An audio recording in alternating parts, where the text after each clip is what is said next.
When applying a path as an envelope to text, you've probably seen this happen here.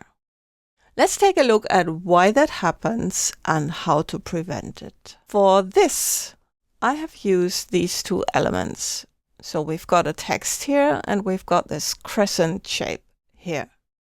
And as you see, I have angled it. So I have rotated it slightly. And then selected them both and made the envelope. So let's go to Object, Envelope Distort, Make with Top Object, which is this one here. I'm going to use the shortcut, which is Alt, Command, and C, like this. I'm going to undo that. Let's take a look at this here and why that's happening. So in order to analyze this, we're going to the envelope distort and release this.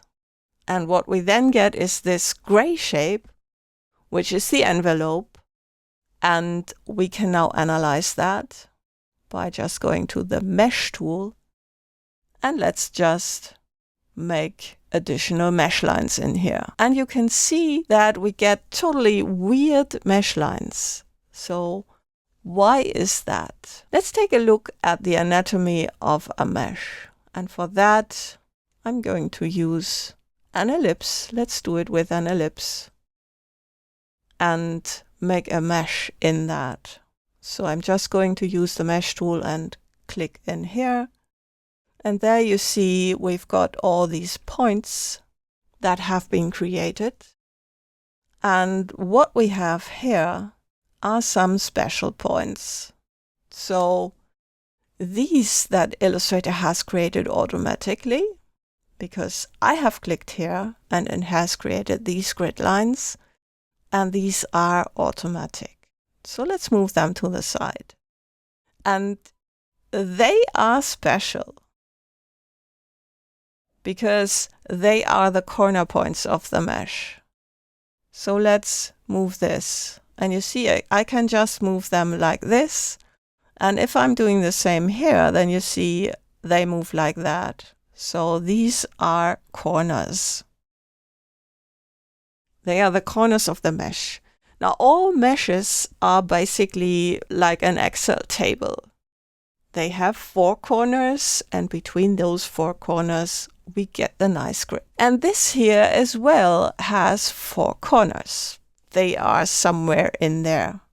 And they have been placed very randomly because Illustrator, with this angled shape, could not find where to place them.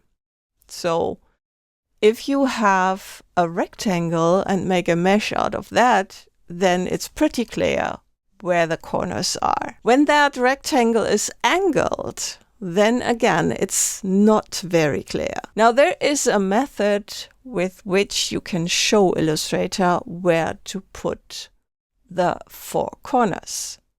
And for that, I'm just going to draw some kind of shape like this. And in order to show Illustrator where to put the corners, we need one more point there. And then you can select the ones that you want to use as the corners, the 4 points, and then go to Object, Create Gradient Mesh. And then, as you can see, Illustrator uses these 4 as the corners and puts the mesh in between, like that.